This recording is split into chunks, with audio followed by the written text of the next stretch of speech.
Core values of William Masters. Pause here for a second, because when you lay this Natal Navamsha core values architecture over the life of William Masters, you begin to see something far deeper than a pioneer of sex research.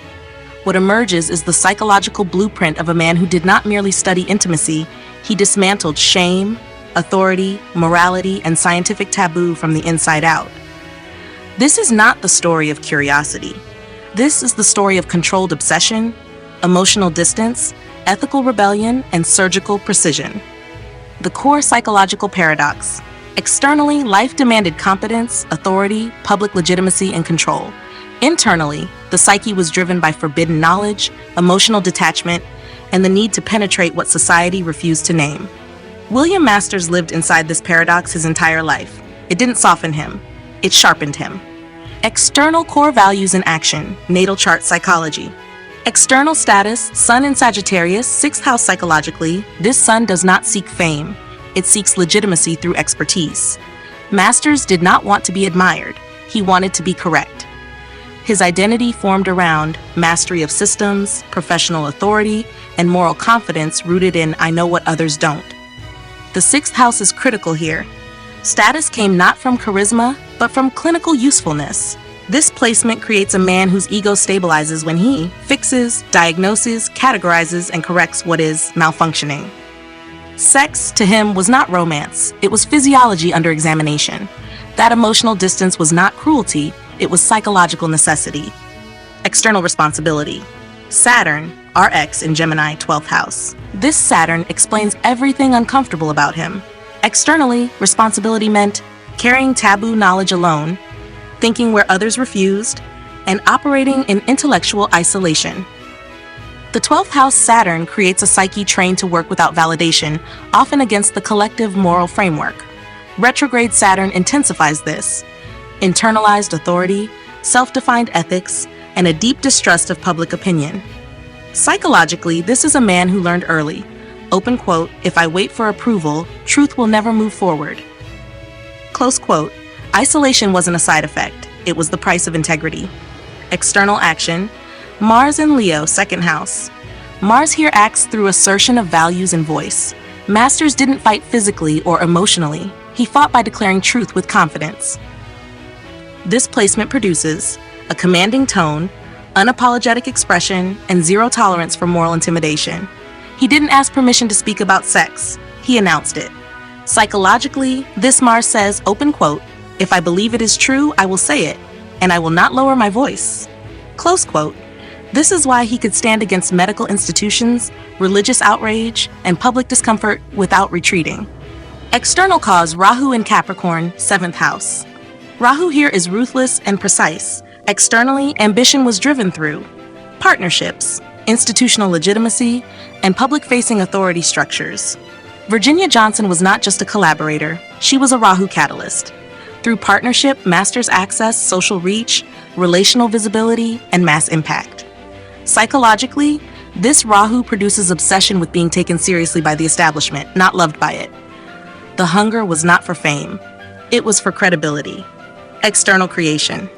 Venus in Capricorn, 7th house. Venus here does not romanticize, it structures. Masters created value through formalized relationships, clinical framing of intimacy, and disciplined collaboration. Even love was filtered through function, purpose, and outcome. This Venus explains why. Emotional warmth was secondary. Intimacy was studied rather than felt, and connection was validated only when productive. This is not emotional absence. This is emotional containment. Internal core values at work. Now we move inward, where the real psychological engine lives.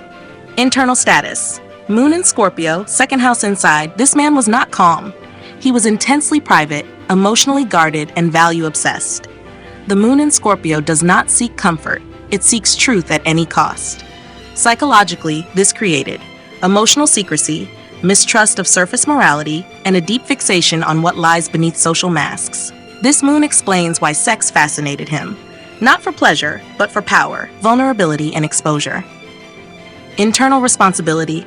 Jupiter in Gemini, 9th house. Internally, he felt responsible for rewriting belief systems. This Jupiter does not preserve tradition, it interrogates it.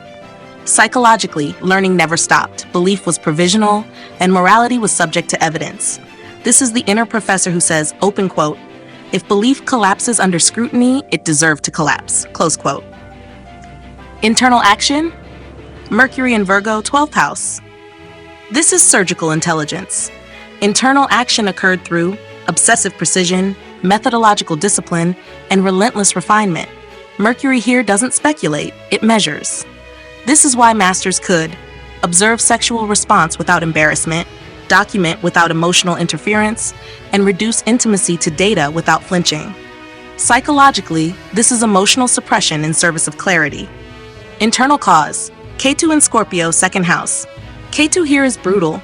Internally, he was detached from social approval, inherited values, and emotional reassurance. Once he understood something, he could not pretend otherwise. This is the signature of someone who abandons comfort for truth, loses softness to gain accuracy, and accepts isolation as the cost of insight.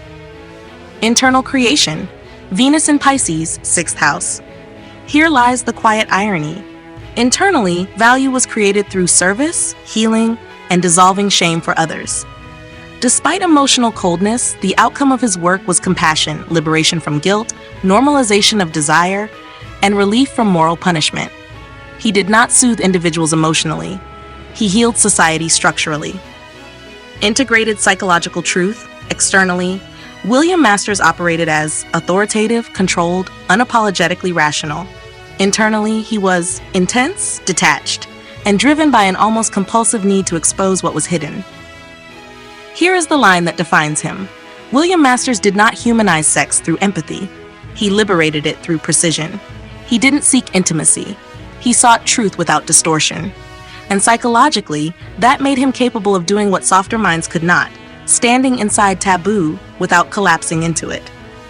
Now ask yourself, do you see how core values are not moral ideals, but psychological survival strategies written into the soul? I shall see you in the next core value analysis of another remarkable life.